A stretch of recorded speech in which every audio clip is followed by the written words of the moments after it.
Download aplikasi Bekal Islam dan kunjungi web bekalislam.com. Bismillahirrahmanirrahim. Assalamualaikum warahmatullahi wabarakatuh. Alhamdulillahi ala ihsani wa syukru lahu ala taufiqihi wa amtinani wa asyhadu an la ilaha illallah wahdahu la syarika lahu ta'ziman li sya'ni wa asyhadu anna Muhammadan abduhu wa rasuluhu da'i ridwani. Allahumma shalli alaihi wa ala alihi wa ashabihi wa ikhwani. Para ikhwan dan akhwat, para jemaah Masjid Tarbiyah Cilandak yang dirahmati Allah Subhanahu wa taala. Kita melanjutkan bahasan kita tentang sirah nabawiyah, yaitu tentang peristiwa-peristiwa atau kejadian-kejadian yang terjadi setelah perang Khaybar, ya. Di antaranya pernikahan Nabi sallallahu alaihi wasallam dengan Sofia sebagaimana pernah kita sampaikan pada pertemuan yang lalu. Dan di antara kejadian juga adalah datangnya utusan dari Daus. Daus yaitu kampungnya Abu Hurairah Ad-Dausi. Kampung Daus ini dari Yaman ini, mereka masuk Islam berkat seorang pemimpin mereka yang bernama Tufail bin Amr Ad-Dausi radhiyallahu anhu. Sudah pernah kita jelaskan di awal pengajian tentang sirah. Tufail bin Amr Ad-Dausi ini, beliau ketika awal-awal Nabi sedang berdakwah di Mekah, beliau sudah datang ke Mekah untuk bertemu dengan Nabi sallallahu alaihi wasallam. Beliau penasaran dengan Nabi sallallahu alaihi wasallam. Ketika beliau datang ke Mekah, maka orang-orang Quraisy datang berkumpul menuju dia, karena mereka tahu Tufail bin Amr Ad-Dausi adalah seorang yang merupakan pembesar di kaumnya, di kabilah Daus. Maka mereka bilang, hati-hati wahai Tufail, jangan kau dengar seorang dari kami yang namanya Muhammad. Dia itu penyihir, dia telah memisahkan di antara kami, membuat silaturahmi terputus, ribut, dan dia adalah seorang dukun. Mereka, jangan sampai kau dengar satu kata pun dari Muhammad, ya. Mereka terus menakut-nakuti Tufail bin Amr Ad-Dausi, sampai Tufail bin Amr Ad-Dausi mengambil kain atau sesuatu untuk diletakkan di telinganya. Jangan sampai dia mendengar tentang Muhammad sallallahu alaihi wasallam, apapun satu kata pun jangan kau dengar. Sampai akhirnya suatu hari dia lihat Nabi sallallahu alaihi wasallam sedang salat, maka dia bilang, saya orang cerdas, saya tahu syair, saya tahu jambi-jambi, saya ngerti, ya. Saya ingin dengar. Akhirnya dia dekat Nabi sallallahu alaihi wasallam, mulai dengar. Dia dengar, subhanallah, ini bukan perkataan sihir, ini bukan perkataan dukun. Maka akhirnya setelah Nabi salat, Nabi pulang ke rumah, maka dia pun bertemu dengan Nabi sallallahu alaihi wasallam. Akhirnya dia minta dibacakan Al-Qur'an, akhirnya masuk Islam. Dia masuk Islam, kemudian dia balik ke Daus untuk berdakwah. Ya, sampai akhirnya banyak yang masuk Islam, di antaranya adalah Abu Hurairah radhiyallahu taala anhu. Dan akhirnya Tufail bin Amr Ad-Dausi ini tidaklah datang bersama orang-orang di kampungnya menuju Nabi sallallahu alaihi wasallam, kecuali ketika terjadi peristiwa Khaybar. Nabi sallallahu alaihi wasallam sedang pergi ke Khaybar pada tahun 7 Hijriah. Mereka pun datang ke kota Madinah, ya.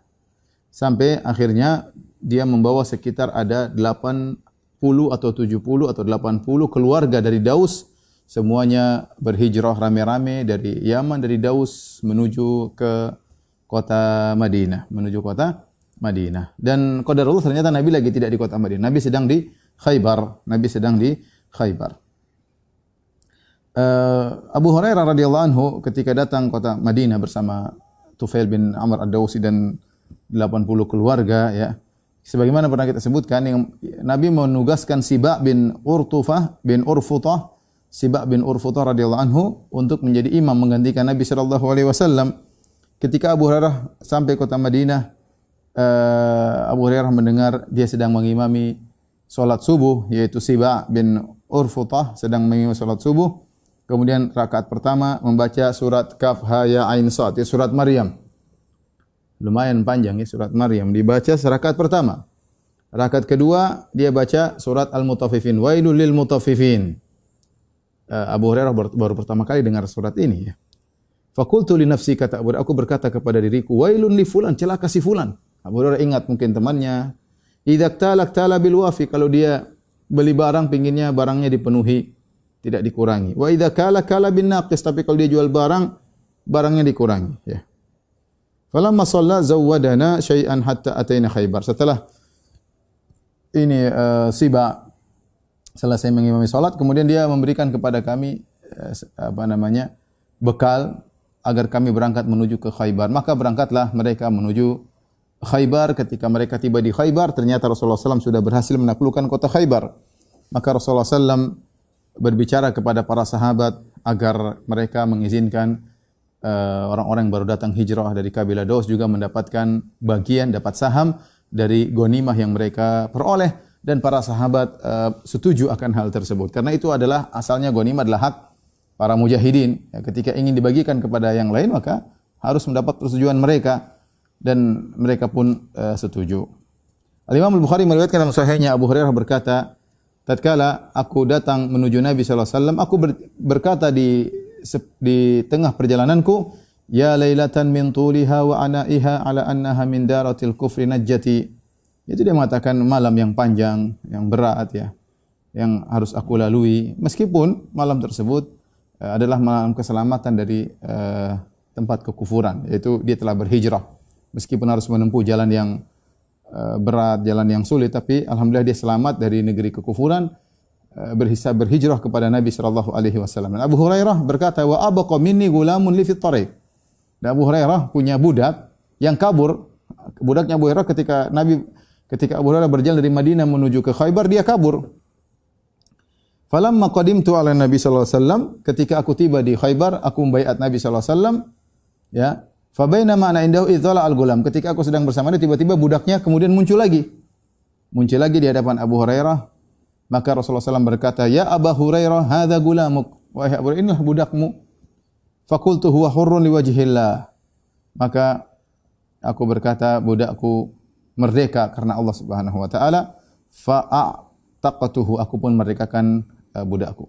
Ini juga bantahan kepada, ini hadis riwayat Bukhari, bantahan kepada orang-orang yang mengatakan Abu Hurairah, sebagaimana pernah kita bahas, Abu Hurairah datang ke kota Madinah belajar bersama Nabi hanya untuk cari makan. Ya, untuk cari makan bersama Nabi sallallahu alaihi wasallam, makanya dia masuk Islam hanya untuk mencari makan. Ini adalah tuduhan yang keji yang bahkan diucapkan oleh sebagian orang Islam ya. Dulu ada seorang penulis namanya kalau tidak salah Abu Rayyah ya, yang menyatakan demikian ya, dan diikuti oleh sebagian orang Syiah menuduh Abu Hurairah masuk Islam karena mencari makan. Kita bilang tidak benar.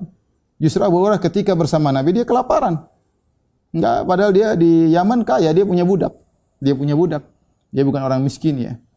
Tetapi justru ketika dia belajar bersama Nabi sampai dia sering kelaparan karena dia tinggalkan seluruh dunia demi untuk belajar dari Nabi sallallahu alaihi wasallam, sebagaimana pernah kita jelaskan tentang kisah Abu Hurairah radhiyallahu taala anhu. Ikhwan dan akhwat yang dirahmati Allah Subhanahu wa taala, di antara kejadian yang aneh dari orang-orang yang datang dari Daus ini, dari Yaman berhijrah menuju ke Madinah, kemudian berhijrah menuju ke Khaybar untuk bertemu dengan Nabi sallallahu alaihi wasallam. Ketika Tufail bin Amr ad-Dausi bersama Abu Hurairah dan rombongannya 80 keluarga, ada salah seorang dari mereka juga ikut bersama seseorang ikut bersama dalam rombongan tersebut. Fajtawul Madinah. Mereka kita katakan tadi mampir ke kota Madinah, tidak langsung ke Khaybar. Atau mereka mungkin dari Khaybar balik ke kota Madinah. Intinya ketika itu para sahabat tidak kuat tinggal di kota Madinah. Dan kita tahu di kota Madinah terkenal ada humma, yaitu ada demam kota Madinah. Orang yang tinggal kota Madinah biasanya kena demam. Ibarat kita kalau kita bilang siapa tinggal di Papua kena malaria ya. Jadi Madinah dulu terkenal dengan suatu demam, barang siapa yang tinggal di sana kalau tidak terbiasa maka akan terkena demam. Maka ada salah seorang dari mereka sakit. Ketika dia sakit kemudian dia merasa, ini dari Daus, yang berhijrah dari Yaman menuju ke kota Madinah. Ketika dia merasa sakit, dia tidak kuat, demam, maka dia pun mengambil masyaqis lahu. Masyaqis itu kalau anak panah ujung yang tajam itu. Dia ambil kemudian dia faqata biya barajima, kemudian dia motong jarinya, dia potong ini. Apa namanya ini? Ruas-ruas jari dia potong. Karena dia merasa sangat kedinginan atau sangat demam, dia potong. Mungkin dia pikir itu bentuk pengobatan, dia potong. Kemudian ketika dia potong ruas-ruas jarinya tersebut, ternyata darahnya tidak berhenti. Sampai akhirnya dia meninggal dunia. Orang ini akhirnya meninggal dunia. Maka ini hal yang menyedihkan, seakan-akan dia bunuh diri. Fara'ahu Tufail bin Amr fi manamihi. Maka Tufail bin Amr melihat dia dalam mimpinya. Fara'ahu wa hay'atuhu hasanah. Dia melihat orang ini temannya dalam kondisi baik ya. Wa ra'ahu mughattiyan yadayhi, tapi orang ini malu menutup kedua tangannya. Faqala lahu ma sana'a bika rabbuk. Maka Tufail bin Amr ad-Dausi bertanya ke dalam mimpi, bertanya kepadanya, Apa yang Rabbmu lakukan kepadamu? Qala, maka orang ini berkata, ghafarali li hijrati ila nabiyhi. Allah telah mengampuni aku karena aku berhijrah kepada nabinya. Qala Tufail, ma li araka mughattiyan yadayk? Kenapa aku melihat engkau menutup kedua tanganmu? Qala qila li, dikatakan kepadaku, lan nusliha minka ma afsadta. Kami tidak akan memperbaiki apa yang telah kau rusak dari tanganmu. Maka Tufail ketika dia sadar dari tidurnya, dia bertanya kepada Rasulullah, Tufail bin Amr ad-Dausi. Ya. Dia ceritakan kepada Nabi sallallahu alaihi wasallam. Maka Rasulullah SAW berkata, Allahumma waliyadaihi faghfir. Ya Allah, ampunilah juga dosanya yang berkaitan dengan kedua tangannya. Ya, karena dia telah memotong kedua tangannya agar mengurangi rasa sakit, akhirnya dia pun meninggal dunia. Hadis ini menjelaskan zahirnya orang ini bunuh diri. Tidak kuasa dengan demam yang dia alami, kemudian dia potong-potong tangannya, potong jarinya, akhirnya dia meninggal. Zahirnya dia mati karena bunuh diri, zahirnya. Sehingga Imam Nawawi rahimahullah ketika menjelaskan tentang syarah hadis ini, beliau menjelaskan ini menguatkan kaidah penting dari ahli sunnah wal jamaah bahwasanya tidak semua orang yang melakukan dosa besar maka otomatis masuk neraka. Allah punya kaidah, innallaha la yaghfiru ay yushraka bih wa yaghfiru ma duna dzalika liman yasha. Allah tidak mengampuni dosa kesyirikan, orang meninggal dalam syirik Allah tidak akan ampuni. Wa yaghfiru ma duna dzalika liman yasha, dan adapun dosa selain kesyirikan Allah ampuni bagi siapa yang Allah kehendaki. Lihatlah orang ini zahirnya dia mati bunuh diri, tapi Allah tidak menyiksanya, bahkan Allah mengampuninya karena dia mengatakan aku berhijrah, Allah ampuni dosa-dosanya. Hanya saja dia tetap mendapatkan dampaknya, jari-jarinya yang sudah putus tidak dikembalikan oleh Allah Subhanahu wa taala, telah merusak jari-jarinya. Berbeda dengan orang-orang Khawarij yang mengatakan pelaku dosa besar kekal dalam neraka jahanam, kafir. Sebagaimana juga dengan Mu'tazilah yang mengatakan pelaku dosa besar tidak mukmin, tidak kafir, di tengah-tengah tapi kekal dalam neraka jahanam. Timbul pertanyaan, Ustaz, bagaimana perbedaan dengan orang ini dengan kisah orang yang bunuh diri ya? Sebagaimana dalam satu hadis dalam Sahihain, Sahih Bukhari, Sahih Muslim, dari Jundub, dia berkata, Rasulullah SAW bersabda, "Kana fi man kana qablakum rajulun bihi jurhun fajazi'." Dahulu ada orang sebelum kalian, ya, mungkin dari Bani Israel atau sebelumnya, dia terluka, ada lukanya, kemudian dia tidak kuat, ya. Fa akhadha sikinan fa hazza biha yadahu. Maka dia pun mengambil pisau, dia tidak kuat rasa, kemudian dia potong tangannya. Fama raqa ad-dam hatta mata. Maka darah tersebut tidak berhenti sampai dia meninggal dunia. Faqala Allah azza wa jalla badarani 'abdi bi nafsihi. Hambaku telah menyegerakan dirinya, ya, membunuh dirinya. Haramtu alaihil jannah, aku haramkan surga baginya. Baik, yang satu bunuh diri diampuni, yang satu tidak diampuni. Bagaimana mengkompromikan dua hadis ini? Maka Ibnu Katsir rahimahullahu taala menjelaskan, ya, ada beberapa kemungkinan, ya. Mungkin bisa jadi yang diampuni tidak tahu hukumnya bahwasanya itu haram, apalagi baru masuk Islam, baru berhijrah. Adapun yang ini mungkin sudah tahu hukumnya haram tapi dia tetap aja bunuh diri. Mungkin yang ini dia melakukan bunuh diri tapi dia tahu itu haram, adapun satunya mungkin menghalalkan apa yang dia lakukan. Bisa jadi yang pertama tidak bermaksud bunuh diri. Mungkin dia hanya sekedar ingin mengurangi sakitnya tapi ternyata dia meninggal dunia. Yang satu ternyata memang niatnya bunuh diri. Taruhlah dua-duanya berniat bunuh diri. Tapi yang pertama punya pahala yang sangat luar biasa tidak dimiliki oleh yang kedua. Yang pertama punya pahala hijrah, dan kita tahu hijrah adalah pahala yang sangat besar, ya. Intinya berbeda antara keduanya, dan ini juga merupakan dalil bahwasanya dosa-dosa selain kesyirikan tahta masyiatillah, di bawah kehendak Allah. Kalau Allah berkehendak Allah ampuni, kalau berkehendak Allah azab. Makanya jika kita melihat ada orang meninggal dalam kondisi membunuh, orang meninggal mungkin dia membegal orang kemudian dibunuh oleh masyarakat misalnya, atau dia meninggal karena sedang berzina atau meninggal, atau sedang mabuk kemudian meninggal, atau durhaka kepada orang tua kemudian meninggal, banyak hal, atau lagi merampok dibunuh meninggal. Artinya dia meninggal dalam kondisi dosa besar. Lagi praktek riba kemudian meninggal dunia, ya, lagi main judi meninggal dunia, dan ada saja orang seperti itu. Lagi sedang berzina meninggal meninggal dunia, dan ada juga kejadian seperti itu. Apakah kita bilang dia pasti masuk neraka? Jawabannya tidak. Kita bilang orang-orang seperti ini selama dosanya bukan syirik, tahta masyiatillah, di bawah kehendak Allah Subhanahu wa taala. Kalau berkehendak Allah ampuni, kalau Allah berkehendak Allah akan azab, ya. Terserah Allah Subhanahu wa taala. Dan orang ini niscaya diampuni, yang temannya Tufail bin Amr ad-Dausi, karena dia telah berhijrah dan Nabi sudah mendoakannya. Nabi mengatakan Allahumma waliyadaihi faghfir.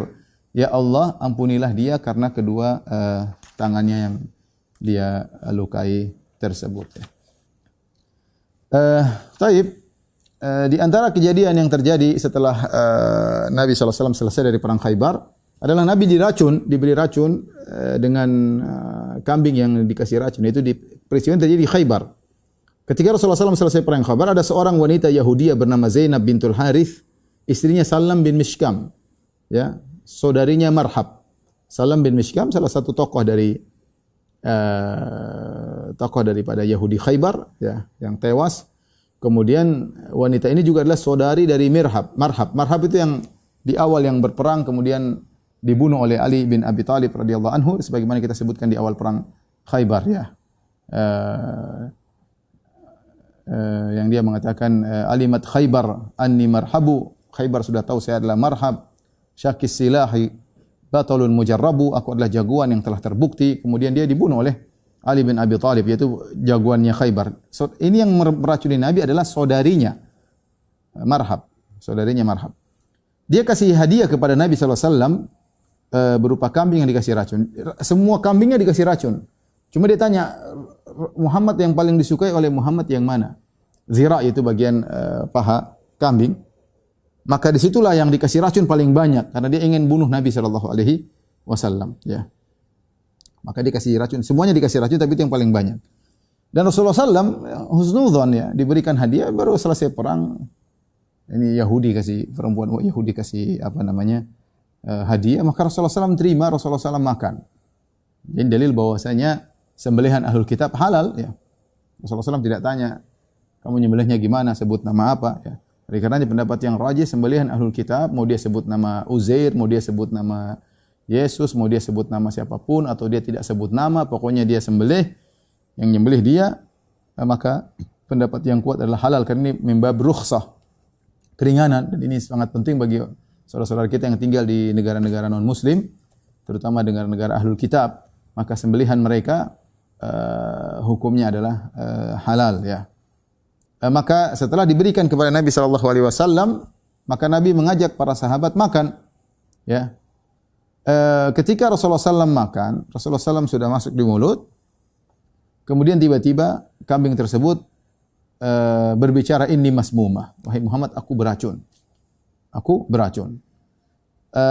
Sementara ada sahabat yang mana Bishr bin Bara makan juga.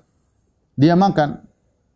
Dan dia telan. Rasulullah SAW sempat makan dan sempat masuk, tapi Rasulullah SAW buang karena tapi racun sudah masuk, ya. Karena itu racun yang paling banyak, ya.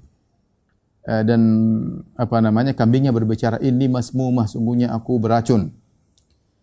Ketika Rasulullah SAW diberitahu oleh sang kambing bahwasanya dia beracun, maka Rasulullah berkata, irfa'u aydiyakum fa inna hadhihi dhira' tukhbiruni annaha masmumah. Wahai sahabatku, angkat tangan kalian, jangan makan. Sungguhnya paha kambing ini telah mengabarkan kepadaku, ya, kaki kambing ini mengabarkan kepadaku bahwasanya dia beracun.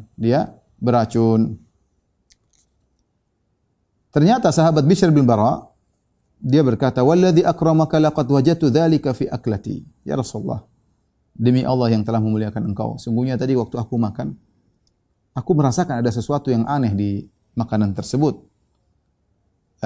Fama mana'ani an alfidhaha illa anni a'zamtu an unaghisaka ta'amak.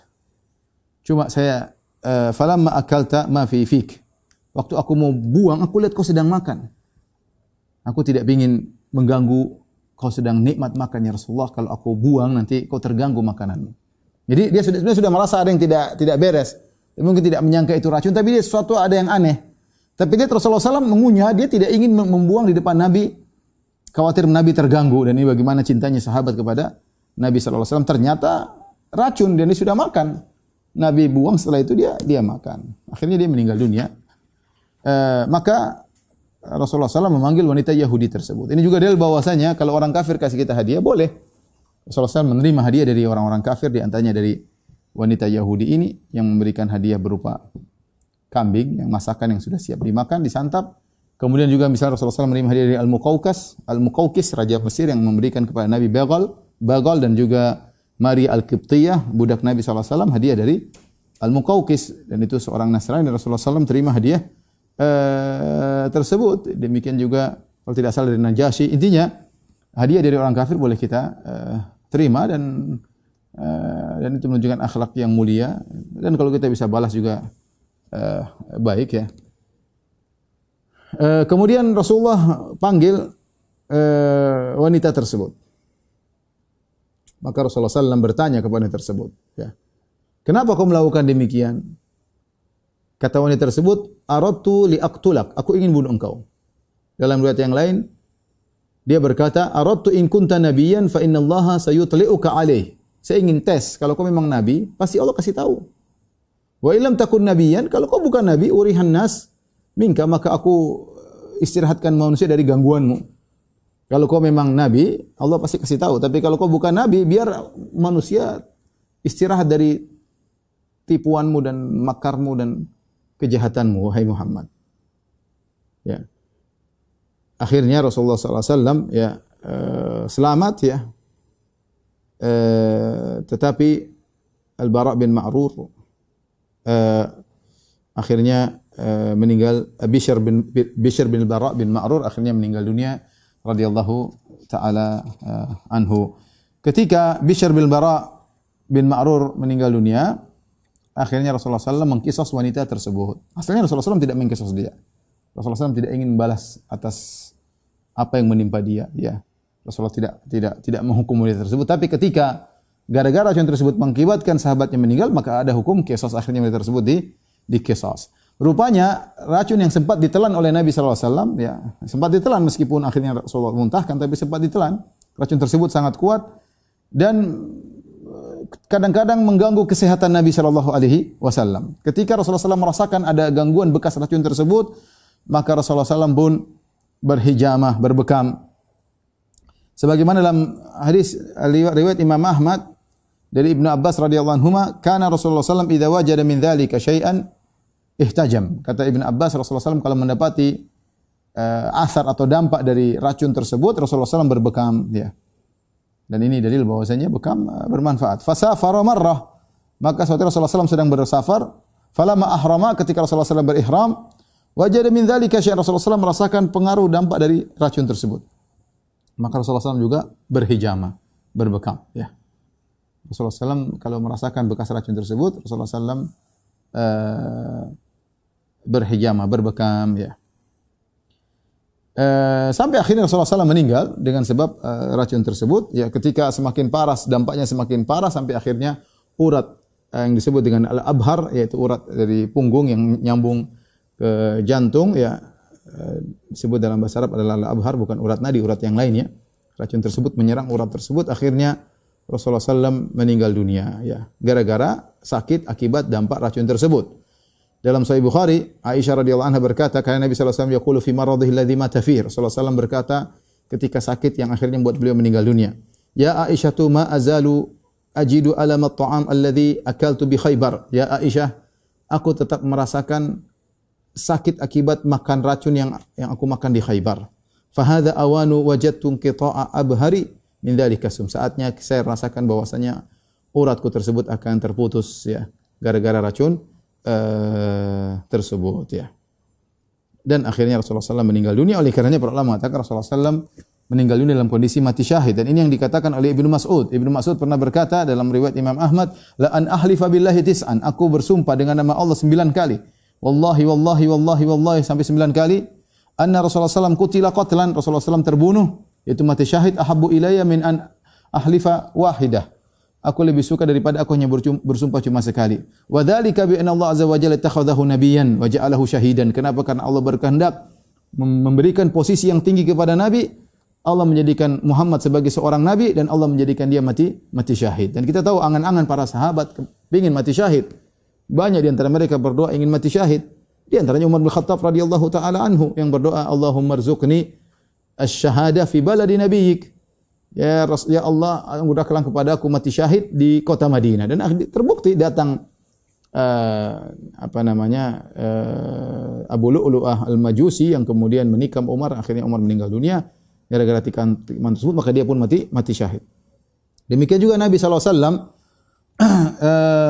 ingin disempurnakan oleh Allah Subhanahu wa taala derajat yang tinggi sehingga dia juga meraih mati syahid. Dan Rasulullah SAW berangan-angan ketika para sahabatnya mati dalam perang Uhud, Rasulullah SAW ingin seperti mereka, ingin mati syahid. Tapi Allah punya cara lain, ya. Cara lain, ya. Dengan cara Rasulullah SAW makan racun tersebut, dan di sela-sela itu antara tahun ke-7 sampai tahun ke-11 Hijriah, Rasulullah SAW merasakan sakit dampak dari racun tersebut. Rasulullah SAW sabar, ya. Makanya jelas perkataan Nabi SAW ketika Nabi ditanya, man asyadun nasi bala'an ya Rasulullah. Siapa orang yang paling berat ujiannya? Maka Rasulullah SAW berkata, asyadun nasi bala'an al-anbiya. Orang yang paling berat diuji adalah para nabi. Thumma salihun, kemudian orang saleh. Thumma al-amthal fal-amthal, kemudian yang selanjutnya dan selanjutnya. Yubtala rajulu ala qadri imanihi, seorang diuji berdasarkan kadar keimanannya. In kana fi imanihi salabatun zida fi balai, kalau ternyata imannya kuat akan ditambah ujiannya. Wa in kana fi imanihi riqqatun khifanhu, kalau ternyata imannya lemah, Allah kurangi ujiannya. Dan Nabi SAW orang yang paling hidupnya penuh dengan ujian dari kecil sampai meninggal dunia.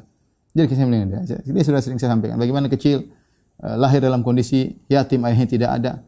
Kemudian ibunya meninggal ketika berusia 6 tahun, dan meninggalnya Nabi SAW di Abwa, yaitu antara Mekah dan Madinah, tidak berada di keluarga bapaknya dan juga tidak di keluarga ibunya. Ya, di tengah-tengah sedang safar melihat ibunya meninggal di hadapan dia, sakit akhirnya meninggal. Bagaimana bocah umur 6 tahun melihat ibunya meninggal sementara tidak di keluarga, tidak di keluarga sama sekali, di tengah perjalanan. Ini ujian tersendiri. Kemudian tinggal bersama kakeknya, kemudian kakeknya meninggal, kemudian tinggal bersama Abu Talib. Abu Talib juga miskin, maka Nabi SAW sampai mengembalakan kambing untuk membantu pamannya, dan seterusnya. Akhirnya Rasulullah SAW ketika diangkat menjadi Nabi, maka hinaan, cercaan, dan seterusnya. Rasulullah SAW kemudian diuji dengan meninggalnya kekasih yang sangat dicintai, Khadijah radhiyallahu taala anha. Rasulullah SAW juga diuji dengan anak-anaknya semuanya meninggal di masa hidupnya kecuali Fatimah. Kita tahu seorang aja anaknya meninggal, bagaimana pedih dan pilu hatinya. Satu, apalagi Rasulullah SAW semuanya anaknya meninggal. Abdullah, Qasim, Abdullah, Ruqayyah, Ummu Kulthum, kemudian Zainab, ya, kemudian Ibrahim, ya, 5, kemudian adapun Fatimah meninggal belakangan, ya. Jadi 6 anaknya, ya, 6 anaknya meninggal semua di hadapan Nabi sallallahu alaihi wasallam. Makanya ketika Ibrahim si kecil yang Nabi sangat sayang kepadanya, Nabi punya anak laki-laki lagi setelah tidak punya laki-laki, kemudian meninggal sampai Rasulullah SAW menangis. Kata Rasulullah SAW, anaknya meninggal di pangkuannya. Kata Rasulullah SAW, innal qalba la yahzan, innal aina la tadma, wa la naqulu illa bima yurdi rabbana, wa inna bi firaqika ya Ibrahim la mahzunun. Kata Nabi, sungguh hati ini sangat sedih, mata ini mengalirkan air mata, dan kami tidak mengucapkan kecuali yang mendatangkan keridhaan Rabb kami. Sungguhnya kami sangat sedih dengan kepergian engkau wahai Ibrahim. Kemudian harus diusir dari kota Mekah, meninggalkan rumahnya, meninggalkan berbagai macam keindahan, nostalgia, harus pergi. Kemudian Rasulullah SAW pernah diboykot sebelumnya di kota Mekah selama 3 tahun, sampai Bani Hashim kelaparan, sampai banyak di antara mereka meninggal tidak dapat makan dan yang lain selama 3 tahun. Dan akhirnya Rasulullah SAW pergi ke Taif, dilempar, dihina dan macam-macam. Kemudian Rasulullah SAW begitulah. Sampai perang Badar, perang Uhud, perang Khandaq, dan seterusnya, perang dari satu perang yang lainnya. Dan sampai akhirnya Rasulullah SAW diracun. Kemudian kalau sakit Rasulullah SAW panasnya 2 kali lipat. Ini kama yu'aqu rajulani minkum, aku ini demam 2 kali lipat daripada demamnya kalian. Gambarnya kalau kita demam 40 derajat, Rasulullah mungkin lebih daripada itu, mungkin 70-80 derajat. Intinya Rasulullah adalah orang yang paling mendapat ujian yang paling berat. Tapi Allah ingin menyempurnakan pahala Nabi sallallahu alaihi wasallam, ya. Jadi datang dalam hadis, senantiasa seorang dapat musibah sampai dia berjalan tanpa setitik dosa pun yang ada pada dirinya, ya. Jadi ikhwan, kita tidak berharap musibah, tetapi kalau kita dikasih musibah bersabarlah, ya. Kita tidak berharap musibah. Nah, sekarang kita sama-sama dalam musibah pandemi, ya. Tetapi tinggal kita mensikapinya, ya. Musibah datang bukan berarti kita dapat pahala. Tapi Allah melihat bagaimana sikap kita menghadapi musibah tersebut. Apa kita bertawakal kepada Allah, tetap husnudzan kepada Allah. Dan inilah yang menjadikan kita dapat pahala. Bukan otomatis kita dapat musibah, kita dapat pahala, tidak. Tapi sikap kita menghadapi musibah situlah amal kita. Apakah kita mensikapinya dengan ngamuk-ngamuk, dengan marah-marah, jaza, tidak sabar, atau kita bersabar. Kalau kita bersabar baru kita diangkat derajatnya oleh Allah Subhanahu wa taala. Taib. Kemudian setelah itu Rasulullah SAW menuju ke Fadak. Fadak adalah suatu daerah ya, di dekat Khaybar ya.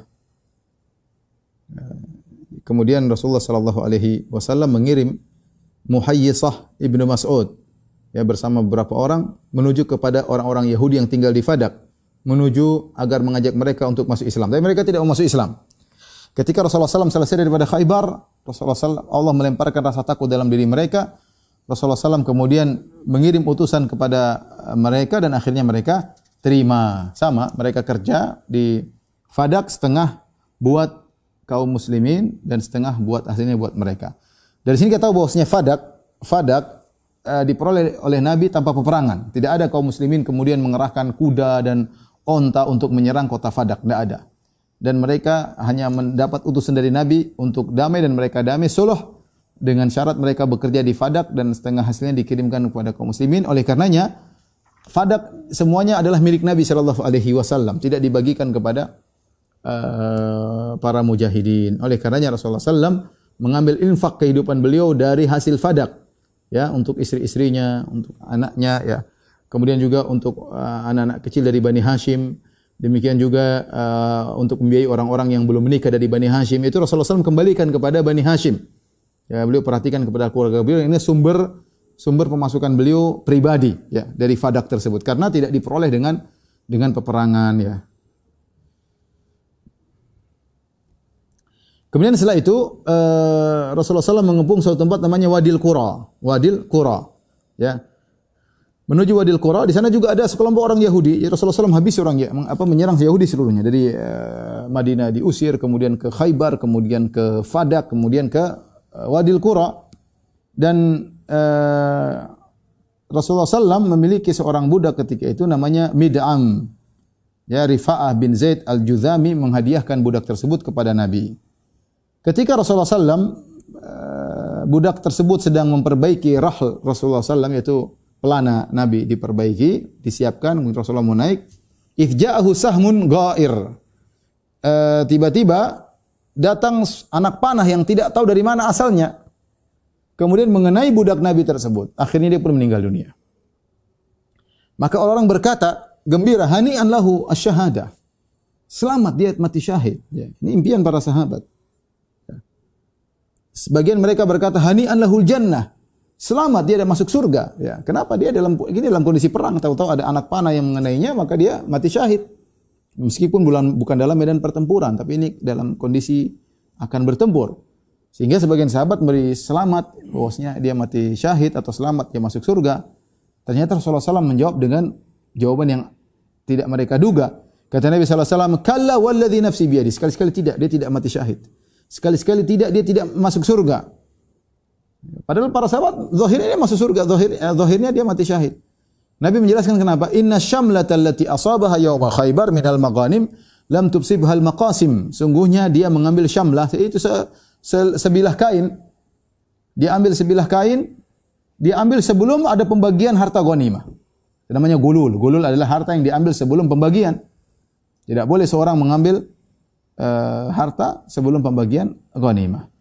Sungguhnya kain yang dia ambil, kain bukan barang yang mahal, kain dia ambil sebelum pembagian, latas cailu alaihi naran. Kain tersebut akan menyalakan api untuk dia. Ini membuat kita takut bahwasanya dosa bisa membuat kita dibakar oleh Allah Subhanahu wa taala. Terkadang kita anggap sepele. Ternyata dia hanya mengambil sebilah kain. Syamlah hanya sebilah kain, tetapi dia ambil sebelum pembagian, ini gulul. Maka ketika Rasulullah SAW menjelaskan demikian, datang seorang kemudian datang kepada Nabi SAW, kemudian menyerahkan syirak ya. Syirak itu apa? Syirak itu sendal, ada tali sendalnya. Itu syirak untuk gantungin jari. Itu tali sendal. Dia ngambil mungkin tali sendalnya bagus. Mungkin dulu kalau sendal ada tali sendalnya. Jadi orang ambil tali sendal yang bagus mungkin. Dia cuma ngambil itu aja. Dari milik Yahudi dia ambil barang yang murah ya. Kalau kita rupiahkan berapa sih sekarang ya? Tali sendal, mungkin kantongin, menarik diambil kantongin. Orang tersebut ketika mendengar Nabi mengatakan, itu kain bisa membakar orang ini, dia tidak masuk surga, gara-gara kain yang diambil sebelum membagian bakar dia, maka datang seorang mengembalikan satu tali sendal atau dua tali sendal. Dan dia berkata, hadza syai'un kuntu asabtuhu. Ini saya ambil ketika di sana. Maka Rasulullah SAW mengatakan, syirakun au syirakani min nar. Ini tali sendal dari api neraka. Ya, Rasulullah tegur, ini tali sendal dari api neraka. Ya. Oleh karenanya Rasulullah SAW menggabungkan permasalahan gulul. Maksudnya gulul itu dosa besar. Ya. Sampai Rasulullah SAW pernah berkata, al-gululu arun wa narun wa syanarun ala ahli yaumal qiyamah. Sungguhnya gulul, harta yang diambil sebelum pembagian, merupakan kehinaan, merupakan api yang akan menimpa pelakunya pada hari kiamat kelak. Kemudian jadi makanya dalam suatu riwayat dikatakan rubba qatilin baina saffain Allahu a'lam bi niyatihi. Betapa banyak orang meninggal di dua barisan pertempuran, tidak tahu niatnya, Allah lebih tahu tentang niatnya. Tidak mudah seorang ikhlas kepada Allah Subhanahu wa taala, bahkan dalam peperangan aja ada orang tergoda ya. Taib, kemudian Rasulullah SAW kemudian menyiapkan pasukan perang. Kemudian dia berikan kepemimpinan kepada Sa'ad bin Ubadah. Kemudian bendera diberikan kepada Al-Hubab bin Munzir. Demikian juga bendera diberikan kepada Sahal bin Hunayf. Kemudian juga bendera diberikan kepada Abad bin Bishr. Itu bendera-bendera kecil untuk memimpin pasukan. Kemudian Rasulullah SAW menyuruh mereka untuk masuk Islam. Bahwasanya kalau mereka masuk Islam, mereka akan selamat harta mereka dan mereka akan menjaga darah mereka. Adapun hisab mereka di sisi Allah Subhanahu wa taala. Tapi mereka tidak mau. Mereka tidak mau. Orang-orang Yahudi ini tidak mau. Akhirnya keluar di antara mereka ngajak duel. Ada seorang datang keluar dari orang Yahudi ngajak duel, maka disambut oleh Zubair bin Awam, maka Zubair bin Awam bunuh orang tersebut. Kemudian keluar orang yang kedua ngajak duel lagi, maka Ali bin Abi Thalib maju, Ali bin Abi Thalib bunuh dia. Kemudian keluar orang yang ketiga, orang Yahudi ngajak duel lagi, maka keluarlah Abu Dujanah, kemudian Abu Dujanah bunuh dia. Sampai 14 orang, sampai 11 orang, satu keluar dibunuh lagi, sampai 11 orang semuanya tewas. Ya. Kemudian setiap ada yang meninggal Rasulullah SAW menyuruh mereka masuk Islam. Setiap ada yang meninggal Rasulullah SAW menyuruh mereka masuk Islam. Ternyata mereka tidak masuk Islam. Setelah 11 orang tewas, tiba waktu salat. Rasulullah SAW pun salat bersama para sahabat. Kemudian Rasulullah SAW balik lagi menyuruh mereka untuk masuk Islam. Ya. Kemudian mereka enggan juga untuk masuk Islam. Tatkala matahari belum menjelang tenggelam, mereka pun akhirnya menyerahkan diri dan mereka pun masuk Islam, ya, masuk Islam. Adapun perkara Yahudi Khaybar setelah mereka melakukan suluh, sebagaimana kita jelaskan, penduduk kota Khaybar mereka kerja di Khaybar, hasilnya setengahnya diberikan kepada kaum muslimin. Rasulullah SAW pulang kota Madinah, maka Rasulullah SAW ngirim seorang tukang tukang mengira-ngira, tukang taksir, menaksir kalau bahasa kita, tukang menaksir. Yang Rasulullah SAW kirim adalah Abdullah bin Rawah al-Ansari. Ya, jadi Abdullah bin Rawah al-Ansari ini pergi muter di pohon-pohon kurma mereka, dia lihat, hitung. Oh, pokoknya tahun ini sekian sok. Dia pandai ngitung. Dan ngitungnya ketat. Abdullah bin Rawah al-Ansari radhiyallahu anhu. Kalau dia ngitung, ini segini. Orang Yahudi terganggu, maksudnya ya hitungnya sedikit-sedikit lah, jangan. Dia hitung ketat banget. Hitungnya ketat banget, ya. Maka dia pun keliling korma-korma orang Yahudi, kemudian dia bilang pokoknya setoran sekian. Sebagaimana perjanjian kita. Maka orang Yahudi pun melapor kepada Rasulullah. Mereka bilang, ya Rasulullah, ini orang kalau sudah menaksir terlalu kenceng, ya, terlalu kenceng. Bahkan mereka ingin kasih riswah kepada Abdullah bin Rawah, kasih apa bahasa kita, sogok, menyogok, ya. Kamu kalau hitung jangan terlalu kenceng-kenceng, ya. Maksudnya nariknya jangan banyak, kurangilah. Mau disogok Abdullah bin Rawah. Maka Abdullah bin Rawah berkata, jadi sogok-sogok ini kebiasaan orang Yahudi. Ya, mereka menyogok orang, ya. Maka beliau berkata, ya ada Allah atut'imuni suhta, wahai musuh-musuh Allah, kalian ingin memberi makan aku perkara yang haram? Wallahi laqad ji'tukum min indi ahabbin nasi ilayya. Demi Allah aku telah datang kepada kalian, aku diutus oleh orang yang paling aku cintai. Wala antum abghadu ilayya min idatikum minal qiradati wal khanazir. Dan kalian lebih aku benci daripada monyet-monyet dan babi-babi. Wala yahmiluni bughdhi iyyakum wa hubbi iyyahu ala alla a'dila alaikum. Ya, namun ingat, ya, kebencianku kepada kalian dan kecintaanku kepada Nabi tidak membuat aku berbuat tidak adil kepada kalian. Ya. Aku sangat benci kepada kalian dan aku sangat cinta kepada Nabi. Tapi aku ketika menaksir aku tak adil. Bukan berarti aku benci kepada kalian, aku kemudian mendolimi kalian. Tidak sama sekali orang Yahudi. Ketika mereka mendengar perkataan Abdullah bin Rawahah yang menunjukkan takwa kepada Allah, kebencian tidak membuat dia tidak berbuat adil kepada orang Yahudi, maka mereka berkata, bihadza qamatis samawati wal ard. Dengan inilah tegaklah langit dan bumi. Itu keadilan. Ya. Ketika tahun berikutnya Abdullah bin Rawahah meninggal dunia dalam perang Mu'tah pada tahun 8 Hijriah, maka Rasulullah SAW mengirim petugas baru, petugas taksir yang baru namanya Jabbar bin Sakhar. Ya. Ya, dia adalah pentaksir dari kota Madinah, ya, dan dia pandai menghitung. Ya. Ikhwan dan akhwat yang dirahmati Allah Subhanahu wa taala, ternyata orang Yahudi mereka biasa melakukan pengkhianatan. Mereka melakukan pengkhianatan.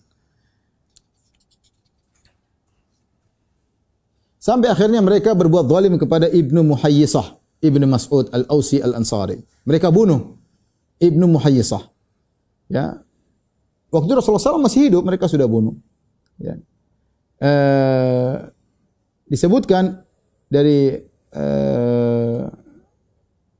Abdullah bin Amr bin Al-As, inna Ibnu Muhayyisah Al-Asghar asbaha qatilan ala abwabi Khaybar.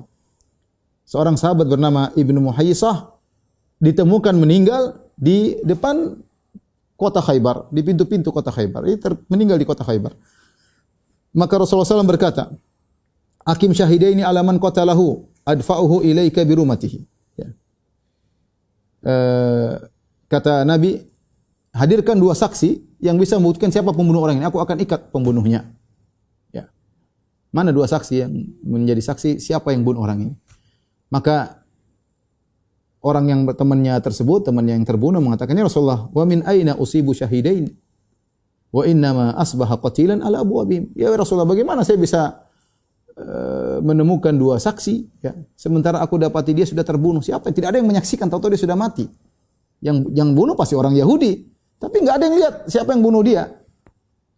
Kemudian Rasulullah SAW berkata, fatahlifu khamsina qasamah. Maukah kau bersumpah 50 kali? Ini namanya qasama. Kalau terjadi seorang dibunuh, tidak ada saksi, maka ini disuruh bersumpah 50 kali sumpah. Kalau 50 orang sumpah. Kalau enggak ada, dia disuruh sumpah 50 kali. Bahwasanya dia adalah dibunuh oleh yang dia tuduhkan. Maksudnya dalam hal ini kata Nabi, maukah kau bersumpah 50 kali bahwasanya yang membunuh Ibnu Muhayyisah adalah orang-orang Yahudi? Kemudian dia berkata, sahabat ini, wa kaifa ahlifu ala ma la a'lam? Ya Rasulullah, bagaimana aku mau sumpah 50 kali perkara yang aku tidak tahu? Aku tidak tahu yang bunuh dia siapa, tapi pasti orang Yahudi. Sumpah mau enggak? Enggak bisa ya Rasulullah. Taib, kata Nabi SAW, fatastahlifu minhum khamsina qasamah. Maukah kau minta mereka bersumpah 50 kali sumpah atau 50 orang bersumpah bahwasanya mereka tidak bunuh orang ini? Suruh mereka bersumpah Yahudi. Kalau mereka tidak bersumpah, suruh mereka bayar diyat. Kalau mereka mau bersumpah, sudah selesai, tidak ada bukti. Kata dia, ya Rasulullah, bagaimana saya minta sumpah dari orang Yahudi? Wa humul Yahud, sementara mereka Yahudi, tukang bohong. Gimana minta mereka sumpah? Akhirnya tatkala tidak ada bukti, Rasulullah SAW akhirnya membayarkan diyahnya. Ya, Rasulullah tidak minta kepada orang Yahudi, Rasulullah SAW membayarkan diyah orang tersebut. Ya.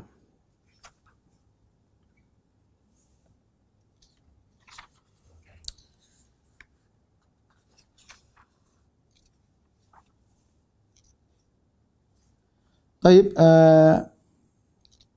dalam riwayat yang lain, ya,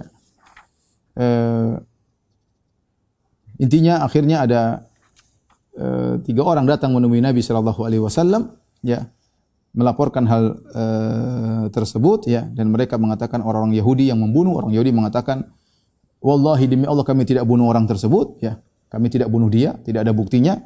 Akhirnya 3 orang sahabat datang menemui Nabi Shallallahu Alaihi Wasallam, yaitu pertama adalah Abdullah bin Sahal, ya. Abdullah bin Sahal dibunuh. Abdullah bin Sahal terbunuh bersama Muhayyisah, ya.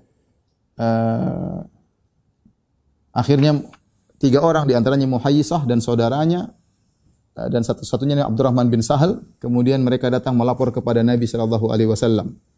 Kemudian ketika mereka hendak berbicara, Rasulullah SAW berkata, "Kabbir, kabbir." Kata Rasulullah SAW, yang tua yang berbicara terlebih dahulu. Rasul ajarkan adab. Ini 3 orang ngelapor, tidak mungkin 3-3-nya ngomong. Kata Rasulullah SAW, "Kabbir, kabbir." Salah satu di antara kalian yang paling tua yang mulai berbicara. Ini menunjukkan ada penghormatan kepada orang yang lebih berumur, ya. Tapi akhirnya orang Yahudi mereka berkhianat di zaman Nabi dengan bunuh seorang sahabat, dan juga mereka berkhianat di zaman Umar bin Khattab radhiyallahu anhu, di mana ketika anaknya Umar, Abdullah bin Umar, sedang pergi ke sana, ke Khaybar, tiba-tiba di malam hari dia diserang oleh sebagian orang atau dilempar oleh sebagian orang sehingga tangannya lepas dari engselnya, lepas dari sikunya. Ya, akhirnya hal ini dilaporkan kepada Umar bin Khattab radhiyallahu taala anhu. Akhirnya Umar bin Khattab mengusir orang-orang Yahudi, ya. Tidak diragukan bahwasanya mereka yang telah berkhianat dengan melukai anak Umar bin Khattab radhiyallahu taala anhu. Akhirnya Umar mengusir mereka, ya. Tetapi Umar menyuruh mereka membawa harta mereka, ya. Ya.